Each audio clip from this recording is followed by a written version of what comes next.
Salve a tutti, in questo video vorrei provare a darvi qualche consiglio su come imparare a disegnare copiando un'immagine. Il miglior modo per imparare a disegnare dal mio punto di vista è quello di copiare dal vero, ma vorrei parlarvene in un'altra occasione.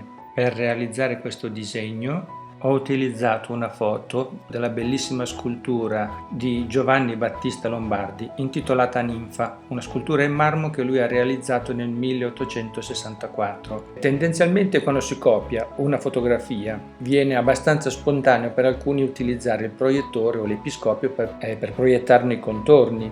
Ovvio e facile. Questo, a parer mio, è il miglior modo per non imparare a disegnare e io preferisco un disegno imperfetto con degli errori nel quale probabilmente si vedono anche tante incertezze, ma attraverso il quale si percepisce l'impegno fatto anche a forza di cancellature, ma sicuramente trasmette molto di più e la soddisfazione che potete trarne nel disegnarlo voi con le vostre mani e con la vostra testa, come dicono nella pubblicità, non ha prezzo. Anche Canaletto utilizzava un arcaico sistema di proiezione con la sua camera ottica, ma lo vedete da soli che sapeva sicuramente disegnare. Mai e poi mai sarebbe riuscito a disegnare e a dipingere tutte quelle figure e quelle gondole che non stavano certo lì ferme in posa se non avesse saputo disegnare più che bene. La proiezione gli serviva per fare un contorno di massima, il resto è solo bravura. Anticamente non c'era la fotografia e gli artisti copiavano le opere dei loro predecessori, dei loro maestri.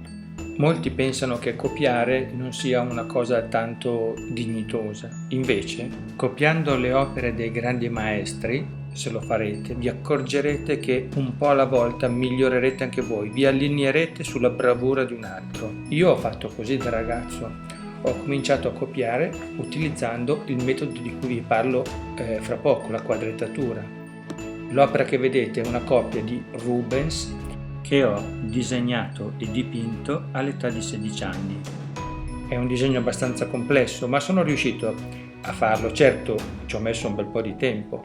In questo modo sono riuscito, nonostante la giovane età e l'inesperienza, a portare a termine questo che può essere considerato un esercizio di riproduzione che mi ha sicuramente insegnato tantissimo.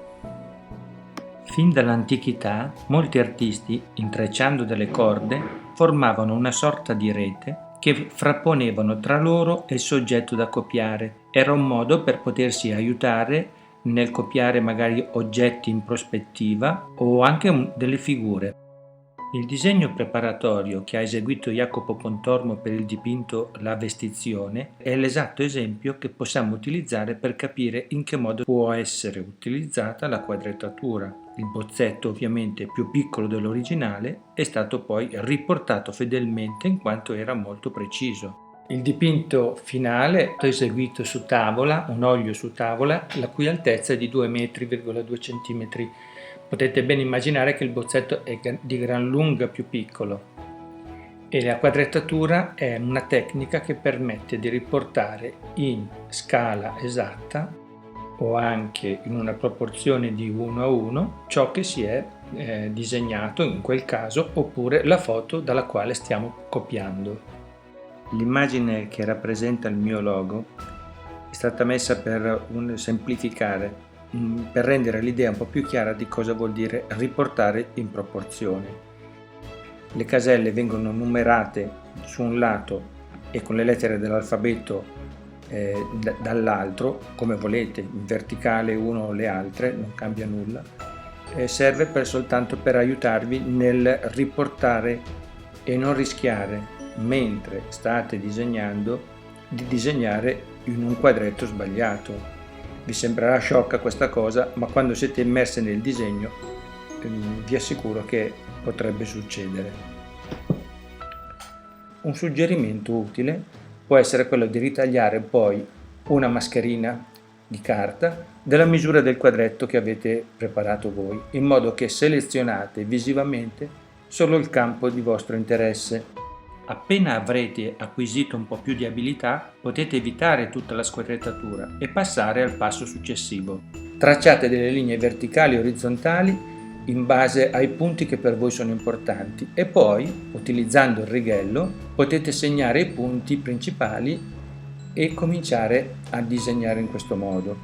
Ovviamente è già un passo avanti rispetto alla quadrettatura, che diventa quasi una esecuzione meccanica. Qui il nostro cervello deve cominciare a fare un lavoro un pochino più diverso. Ho selezionato un po' in verde per farvi vedere dove vado a misurare e a contromisurare. È una sorta di prova del 9 per verificare di non aver sbagliato. Il modo successivo, ancora un pochino più difficile, è quello di prendere soltanto le misure. Ho eliminato in questo caso le linee e cerco di muovermi in base a quello che vedo per imparare a guardare non solo la parte che mi interessa, ma imparo a guardare le linee come forme geometriche. Dunque, prendendo le misure si rischia di fare tanti puntini. Questo proprio non va bene. Vi ho evidenziato in verde invece quello che dovete imparare a visualizzare.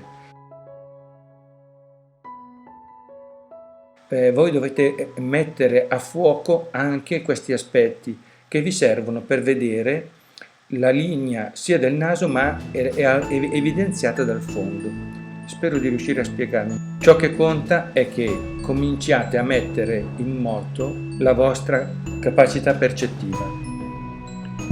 Imparare a disegnare è bellissimo, oltre che molto utile anche a livello cerebrale. Mette in moto il copiare dal vero e anche il copiare da un'immagine una serie di aree cerebrali che sono preposte per questo tipo di lavoro che altrimenti verrebbero inutilizzate. Vi passo in rassegna i punti essenziali di questo lavoro. La quadrettatura è una tecnica, ma il modo migliore per imparare veramente a disegnare è quello di fare un passo oltre, cercare di togliere un po' di quadretti alla volta e abituare il nostro cervello a guardare con attenzione. Nel prossimo video vi farò vedere la stessa immagine disegnata a carboncino senza utilizzare alcuna riga di riferimento. Utilizzerò soltanto il righello come strumento di controllo. Grazie per avermi ascoltato e spero di esservi stato in qualche modo utile.